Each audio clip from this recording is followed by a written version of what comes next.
Hello, my fellow individuals. I am Mr. Mini Mask Man here, and today I am going to review Season 6, Episode 7 of Game of Thrones.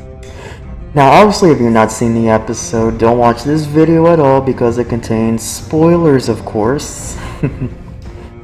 Now, this episode I thought I liked it better than the previous episode, Episode 6 of this season.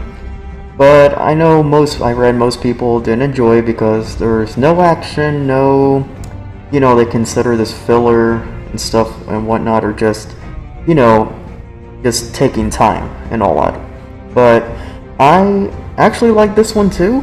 I thought this one was a decent episode, like I said, better than episodes, at least the previous episode, which the last episode wasn't bad either. But this one was at least slightly better because of a couple of things. To be in fact. Yeah, I liked this episode. I really did. It's actually this episode where it's like, okay, guys, get ready, because episode 9, 8, 9, and 10 is where the real action begins. So, yeah, I thought this episode was cool, and I guess let's just start with the episode breakdown, and then afterwards I'll give my thoughts, predictions, theories that I've read online, and so forth. So the episode starts. Here's what I knew that this episode was like, kind of like, something's going on. After the HBO thing, the HBO logo shows, and it goes straight to the theme song of Game of Thrones. It went to another scene, and I'm like, huh? And it's like all bright, sunny, people building, something, and they're giving food, cheerful people, and then you see Ian McShane. God, he's such a good actor. I was like, dude, he's in Game of Thrones. I'm like, nice. So Ian McShane, I'm like, ooh, this might be a good episode. So he was there, and then you see people carrying logs, and then you see just one guy carrying a big log. I'm like, damn, he's strong. But yeah, so I'm like, first I was thinking, like, am I even watching the same show? So, I looked at clicked on the controller, and it's like, yeah, I'm watching Game of Thrones, and it is the right time. And then once he puts the log down, you see him limping.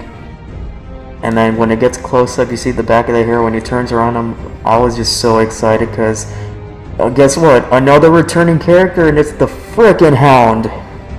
God, dude. The Hound is like one of my favorite characters of the series, and I am so glad he is back. I knew he wasn't dead. I mean, at least I was 90% sure he wasn't dead. And some of these days I was like, they gotta bring him back somehow. And people were speculating through the Gravedigger theory from the books and all that. And, I was waiting for that moment, but they did this a little bit differently than the Gravedigger theory. But, yeah, so, I mean, God, I was like, dude, he's back, and then the theme starts. And then I'm like, okay. Like, I gotta know, man. Like, gotta know more about the Hound.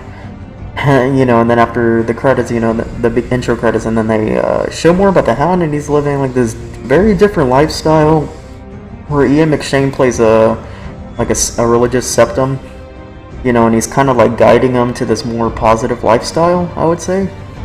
And I thought that was pretty cool. And that the Hound is just kind of like he wants to change, but you can tell that other part of the Hound that we know is still there. And he's just kind of telling him that he can't really let go of the things that he's done. But Ian McShane, keep telling him that you do. It's like there's times for people to change. And he says, and I believe you can, and all that. And he's a little bit different than, he's still he reminds me of the High Sparrow, but not really, of the whole, religion thing and whatnot. But at the same time, he's kind of like, he doesn't know, well, not know. I'm trying to think of a good example, but you can tell there's a parallel between him and the High Sparrow, where they're kind of the same thing, but not really, because well, not parallels. I would say they're not compared, but more contrasting, in a way. Since he's more like, he doesn't, the God says this, the God says that. He's kind of like, I don't know who the gods are, or I don't even know if they're real or not. I think, if I recall, that's what he says. But he says, but I still follow what I have to do, whatever's intended and whatnot. for the good and so forth. And I don't know, you just kind of see like the Hound. It's kind of weird. It's like you see him, he really does want to get this different lifestyle and wants to change, be with this new group of people and so forth. So it's kind of like a different setup for him. So that's pretty much all that happened there. I know there's more detail, but I just can't really think about it or explain it right now. And then we get to Marjorie. She's talking with the High Sparrow, and the High Sparrow just kind of a weird conversation where he says, like, yeah, you should go ahead and sleep with Tom and get a baby already for the sake of uniting more of the crown and the faith. And then he's trying to tell her, he convinces grandmother Olenna Tyrell to follow the same thing as her in her path for the faith. So you see Marjorie talking to Olenna Tyrell with the nun, the whole shame nun behind her, and Olenna Tyrell, being how she has kept insulting her with wits and whatnot.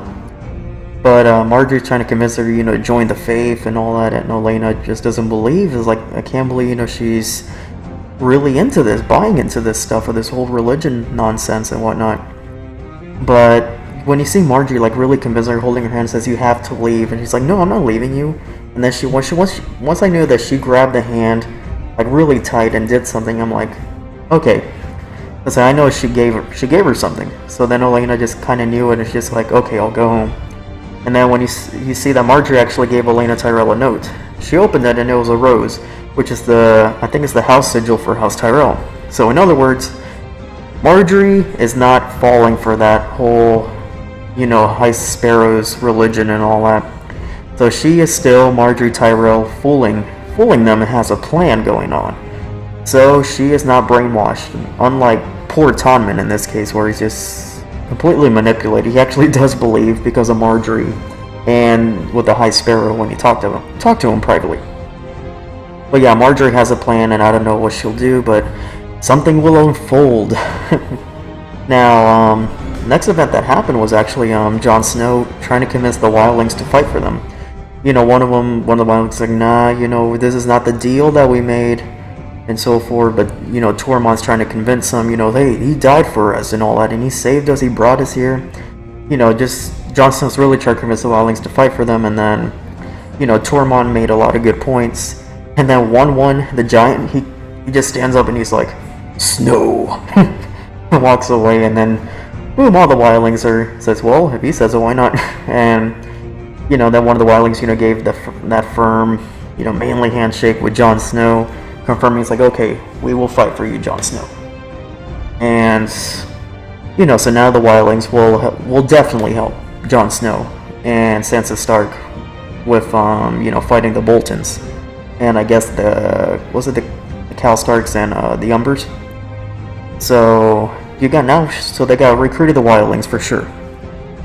After that, you see Olenna Tyrell just kind of writing her, not really a farewell letter, but something she's writing, and you see Cersei come in. She's like, oh, you're leaving? So, well, what are we going to do with this situation? And man, Olenna Tyrell was just ripping Cersei one by one with insults, like making points like saying, because of you that the High Sparrow is in charge. It's because of you that your son and my granddaughter are in this mess. It's because of you that my house and your house are gonna fall. So she's basically making all these points to blame it on Cersei, which it is true.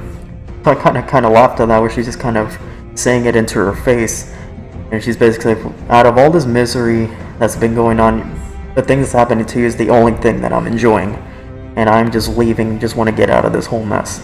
So basically that scene, Olenna Tyrell is just kind of burning Cersei with all that, and pointing the truths, of Cersei's major mistakes. That's unfolding because of her, obviously, since season 5. Now, what do I recall? After that, we see the army, the Lannister army, with Jaime leading it, and another returning character we have seen since season 5, Bronn, is back as well. He's riding with Jaime, and Bronn, being Bronn, cracking jokes and sarcasm and so forth.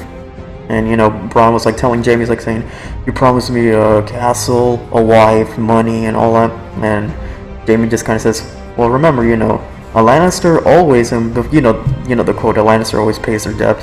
Like before he finished, the Bronn's like saying, don't say it, don't fucking say it. And I laughed a lot in there. But anyways, the reason they're there is because they have to support the Freys against Blackfish and whatever's left of the Tullys, taking over one of the castles in Riverrun. And then you see both of Walder Frey's sons. They have Edmure, which is the son of Blackfish. I believe is the son. Is it the son or the nephew? I can't remember. I think it's the nephew. Yeah, the nephew. They have him hostage, and they're threatening, to slice his throat and kill him or hang him. And then you see freaking Blackfish come out like a badass that he is, looking there at the top of the castle. And they're just like, we'll do it. And he's like, we're gonna kill him. And he's just kind of like, go ahead, kill him.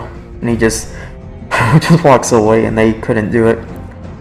So Jaime says he basically told him, I'm gonna take over, and he freaking pimp slapped one of the Walder Frey brothers, Walder Frey's sons, I mean, with the hand that's cut, so the golden freaking metal hand that he slapped him with. And he says, I'm basically taking charge. And he says, I'll take over from here. You guys, if you don't like it, you can just go the hell home. So now Jaime's in charge, and he has to kind of deal now with the Blackfish, or I don't know what's going to happen, but so he's going to take care of that situation, apparently.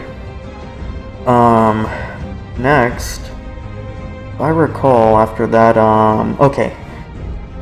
Jon Snow, Davos and Sansa, they go to another house. They go to House Mormont, and we never seen the Bear Islands. I think that's what it was called, the Bear Islands. So it was kind of a cool imagery. I like the whole waterfall and the castle like separated and all that. I thought that was pretty cool. And he now has to convince the House Mormont to join their forces. And he's talking to Lyanna Mormont, and she is she's a little girl, and she's the one that's took over House Mormont. And he's trying to convince her, to join, but she's a pretty sharp girl. I admit the little girl actress that played that role did very well on that character, or just the role in general. And he's basically like, why should I help you? As I say, you're not a legitimate Stark, and Sansa, what are you, a Bolton, a Lannister? Except for what I recall, the Starks are no more. This is so. Why should I help you? He's like, and Johnson's like, well, we need to take Winterfell back. You used to be our alliance a lot, and dedicated to House Stark, and served them, made an oath and whatnot. But she's like saying, well, why would I sacrifice the men that I have left just for this costless, this war that won't end well for any of us? Until Davos had to step in. Knowing Davos with his relationship with Shireen Baratheon, he's pretty good with kids. Unlike, Marine Trant, who's, the hell with him, right? Glad he's dead. Glad Arya took care of him, but so Davos is good with kids in the good way. So, he talks to her, and he tries to convince her that they need to fight, because eventually the Boltons will, I think he mentioned that he will eventually take over House Mormont, and if it's not that, then he says eventually, if we're separated, I think that was his point, if we're all separated houses, independent, we won't be able to unite against the real threat, which is the Whites and the White Walkers. And he says, trust me, and the dead are coming. So he's really convincing her that we need to join forces anyway. He says, if we can't fight this war, we're going to eventually fight another one, an even worse one. So he really convinces her, and she says, alright, fine. He says, I will lend you my men. And she's like, how many? Johnson's like, how many do you have? 62. When I heard that, I was waiting for, he was saying, just 62? I expected her to say 6,200, 62,000, stuff like that, but she just says 62. So all that, all that negotiation just for 62 men. But hey, it's better than nothing, right? But she promises, I said, they're 62 pretty good damn warriors or fighters. And he's like, alright, we'll take it. Let's see, if I recall after that, it was, okay, it goes back to Jaime, and I thought that was a pretty cool scene. Jaime actually goes in front of the castle to talk with Blackfish. I can't fully recall the dialogue. I know most book readers know the dialogue pretty well between Jaime and the Blackfish, but, so you see Jaime and the Blackfish, they have this dialogue, they're talking to each other, where Jaime's trying to convince them, it's like, if you leave this castle, we'll let you go and anything. And it's like, I just have to do this because, I'm under orders to work, for the Freys and all that. And you know, then Blackfish just kind of throws like, what about your oath? Where's Sansa and Arya? Well, they're not here. He's like, well, that's a shame. And I thought it was pretty cool, interesting, kind of back and forth deal. Where Jaime's like, what are you fighting for anymore? It's like, the war is over. And then Blackfish is like, as long as I'm still alive, as long as I'm still here, the war's never over. And he's like, so you're willing to have your men dead just to fight this pointless war? I was like, at least you'll kill hundreds of mine so I can kill thousands of yours. Or something like that. I know I'm butchering the lines, but...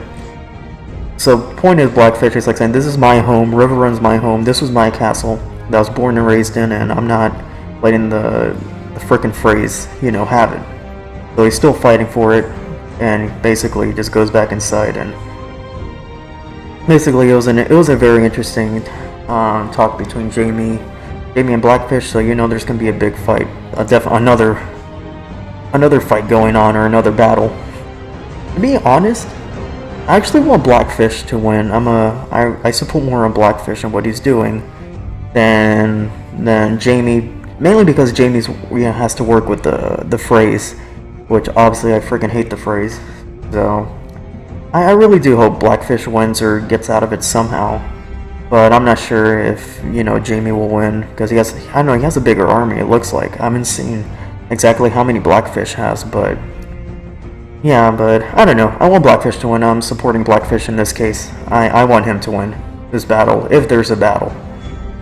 So yeah, next thing actually you see Jon, you know, the same three, Jon, Sansa, Sir Davos, they go to House Glover.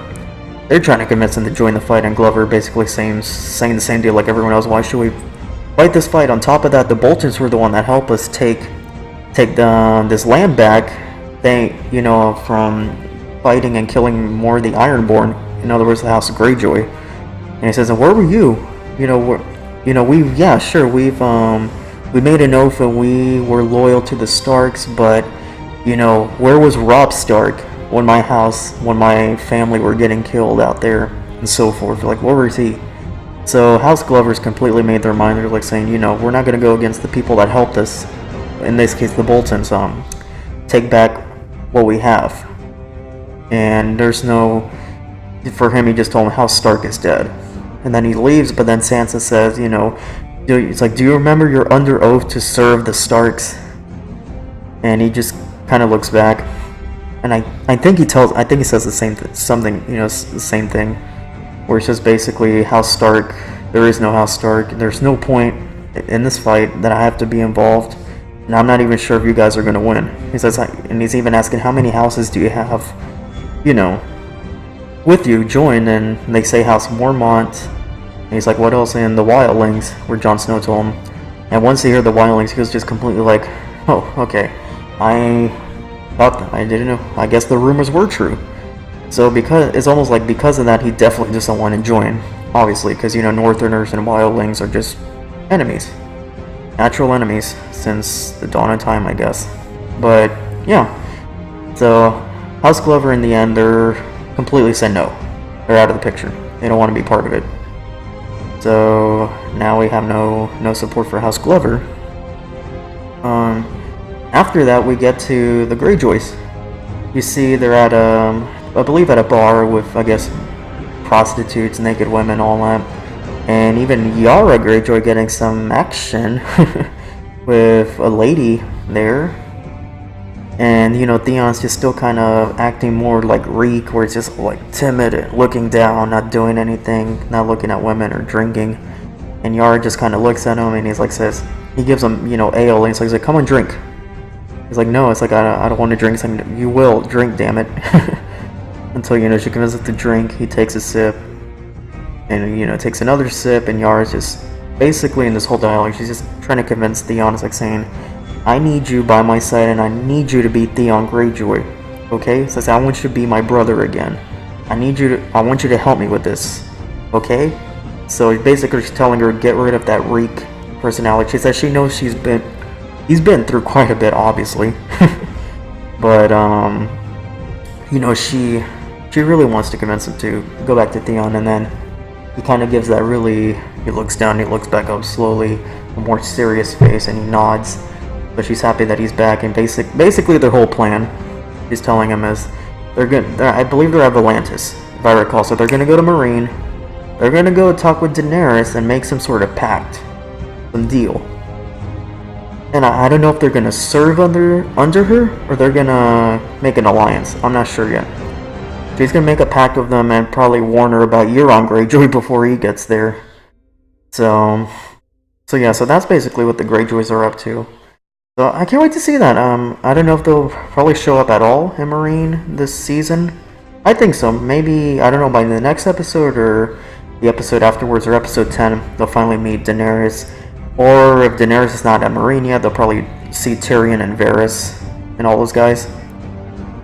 But yeah, I'd say they're pretty close, and I don't know if Euron Greyjoy at this time had his 1,000 ships built, which I would be damn surprised if they have it built and they're already close to them, to Theon and Yara. We never know. It's a show, so anything could happen in a way. But yeah, so I can't wait to see where that goes. Now, the next thing, you see Jon Snow, and you see Jon Snow and Sansa and Davos walking by, and basically you see, the army that they currently have, the wildlings and those 62 men from House Mormont. Jon Snow's, he's willing to, says, you know what? So I say we can't have any more alliances. Those were all left. Those are all the houses we had 2 alliances left. So this is all we got. We got to fight. And Sansa's like saying we can't. We need more. We need more people. We're way outnumbered. Jon's like saying I don't care. And this is what we have. We're gonna do it unless you know some other way to get more people. So, Sansa's in a tough spot where you see her, she's writing a letter. She has a raven ready, to send that letter. And I highly assume, that she's writing it to Peter Baelish or Littlefinger. I think she's at the point where she's really desperate, where she needs help. So I'm pretty sure she's writing that letter to him, so they could get support from the House Vale. So yeah, so I know definitely they're gonna help Sansa and so forth, probably in the fight between them and the Boltons. So I really can't wait for that fight.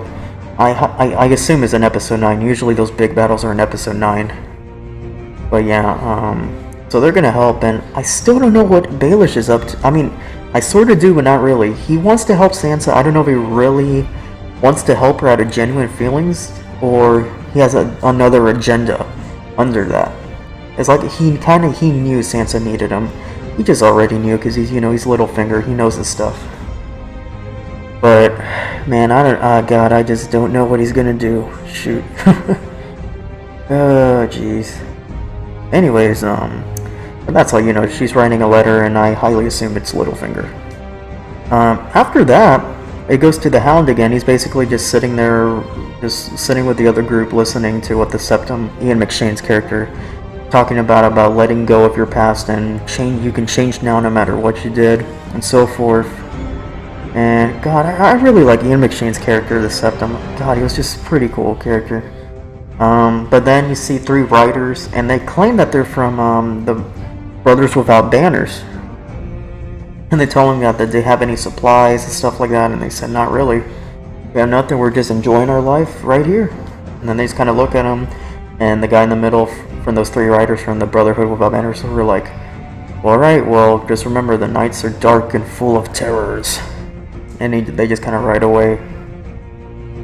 And, the Hound just kind of looks at him, looks at the 3 right away, because he knows the Brotherhood of Banner experience from long ago.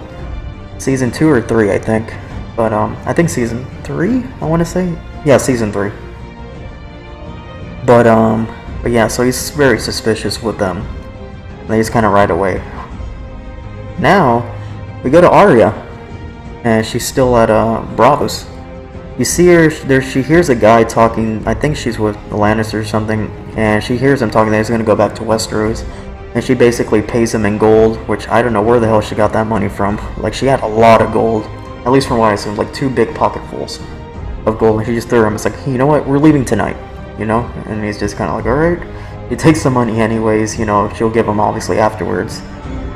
So her goal is to go back to Westeros, so it's like, okay, she wants to go back. Then you see her walk on top of a bridge, and you see this shady old woman walking. Immediately when I saw her, they're like really focusing on her. I'm like, Arya, you better run the hell out or fight her, or kill her now.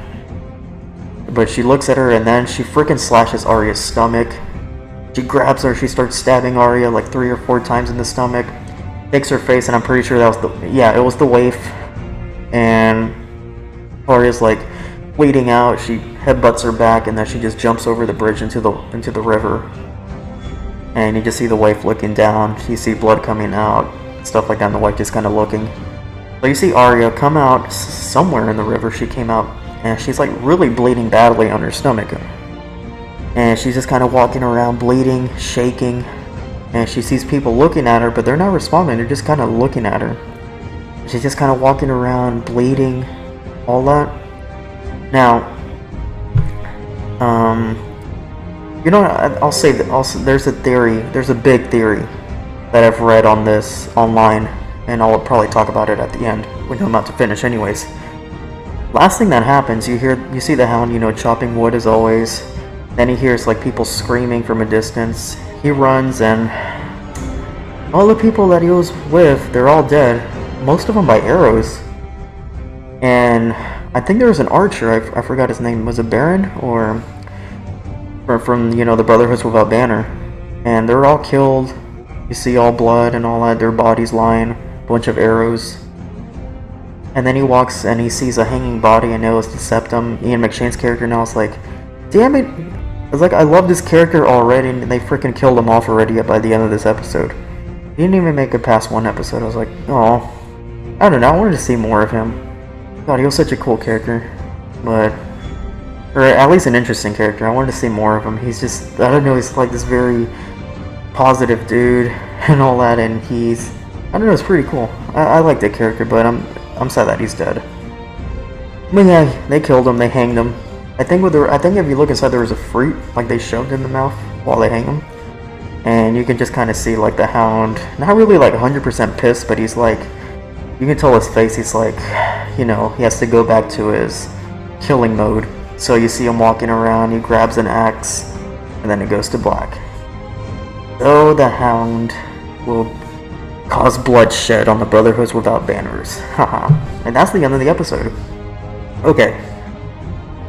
The Hound, my reaction when I saw that last scene in the episode, I was like, I thought the Brotherhood Without Banners were not that cruel, actually. I thought they were pretty cool guys, from what I remember, so it's kind of weird that they just killed those innocent people because they didn't give them stuff. So I was just kind of like, huh, either they completely changed, or these are not the Brotherhoods Without Banner and they're just claiming they are, or these 3 guys are just kind of doing their own thing, separated from their original orders from the Brotherhoods Without Banners.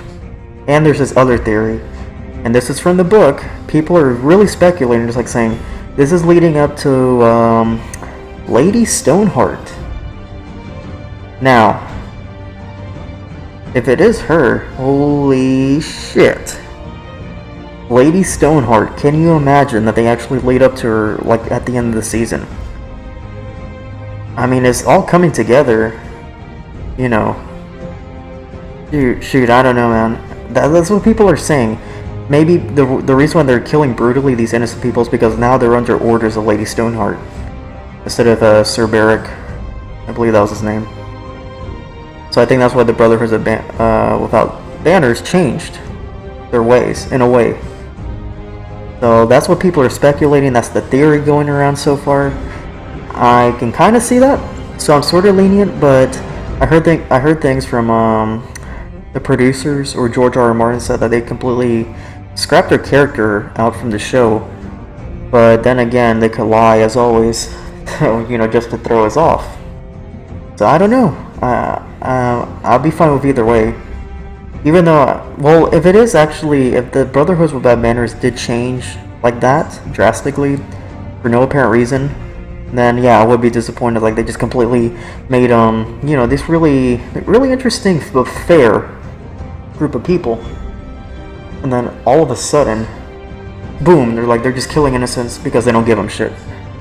So if it is because of Lady Stoneheart thing, then okay, I'm going with it. Now, the theory that I was talking about back with Arya, I've read it online, so it's not a theory I came up with. I'm not taking credit for this, but it's something I did read. I don't know where the original source came from or who it was, but there's a theory that was saying, what if Arya had this sort of double personality thing going on? Meaning the wife ain't real, that's all in her head. And it's almost like this mind-boggling battle between her persona of Arya Stark and her persona of being a faceless assassin. In other words, being no one. So, I mean, that's more of that Fight Club situation, if you know what I mean, right? It's interesting. That theory is like, I never would have thought of that theory at all. But it sounds like very possible, to be honest. Knowing Jack and Akar and the whole Faceless Men story arc is so kind of mind-boggling at times. So I don't know. I don't know if it is that. If it could be that. If it actually is, I would say, like, bravo to the person or people that thought that theory already. I would have never thought of that. But that is a possibility. And if it's not, if the theory doesn't end up being true, and Arya actually did just get stabbed a lot, I'm hoping I really hope Arya doesn't die at all this season. If she dies, I'll be disappointed more than sad or mad, because if she dies by this season just by either the wife or Jack and Akar, it's complete. Then her whole arc around, when she arrived at Braavos will be completely useless. Like, they're building her up and then dead. I don't want him to do that. I honestly don't. So I believe Arya will get through this. She'll probably find some way and kill the waif. And I don't know if it's part of the test, Jack and Akar's test, or they really just want to kill her because she didn't follow that rule or order that he set her to do. So yeah, I mean, God, dude, I don't know. There's like three different possibilities this whole situation could happen with Arya, and I just hope she gets through it and she does what she has to do. Either just gets the hell out of there, go to Westeros, or if it's part of the test, then maybe she'll become like, she's officially a faceless man, and we'll be able to use the faces. And maybe Jaqen will give her permission, to go to Westeros and do what she has to do. I mean, hell, it's better if freaking Arya goes to Westeros already. She's even done a lot more than Daenerys, and that says a lot, because Daenerys, she's got a lot of things to do in Meereen. Not even Meereen, everything that... Man, Daenerys better go to freaking Westeros pretty soon, seriously, because she's still in the East for 6 seasons now. So, you better go do something, god damn it. I don't know. But yeah, so... for what I've seen in the previews for the next episode, like I said, episode 8, 9, and 10 are gonna be just holy because I believe it shows Cersei will take it upon herself. Now that Olenna Tyrell left, Jaime's in Riverrun dealing with the Blackfish, which is another battle I want to see. Cersei now is gonna take matters to her own hands. It could be a really stupid decision or bold, or both. And I believe she's going to retaliate against the Sparrows and just cause a lot of bloodshed. The bloodshed, people, will start next episode and beyond. You have my word.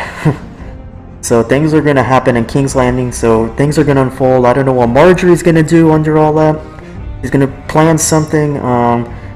Tommen might, like I said in the beginning of the review for this season, I believe Tommen will die this season. Maybe because of Cersei or because of the Sparrows or the whole situation that's going on. I think he is going to die. And Marjorie has a secretive plan, which I can't wait to see what she unfolds. And then hopefully I think they're going to do the whole Jon Snow and the Boltons fight at episode 9. I don't think they're going to focus too much on that the next episode. I think they're going to completely either not show them at all the next episode or just barely snippets and just kind of preparing them for that big battle going on. And I think they're going to focus more on Jaime dealing with the Blackfish in the fight. But I saw that Brienne arrived there.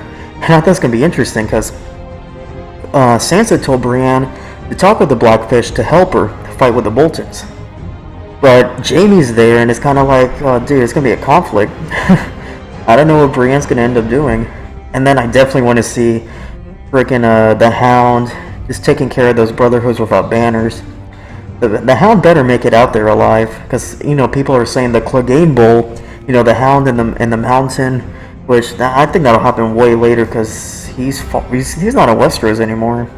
I'm sorry, no, he is still in Westeros, but he's just he's kind of far away from King's Landing. That's what I meant to say. So there's still quite a long way to go before he goes there. But yeah, you know, the Hound is gonna, he's gonna cause some major bloodshed. You can bet that with his axe. Which I don't know what happened to his. I don't know. Did he lost his sword, or did his sword fell off during the fight with Brienne? I can't remember. But I'm just saying, like, where's his sword and armor? Which I don't know where the Septon put him. But yeah, like I said, that's what I'm gonna hope. We'll possibly be seeing. The next episode will be focused on that. Between, I don't know if we're going to see a battle between Jaime and the Blackfish, or Brienne is going to convince the Blackfish not to fight and help him, or Jaime not to fight and help him. I don't know.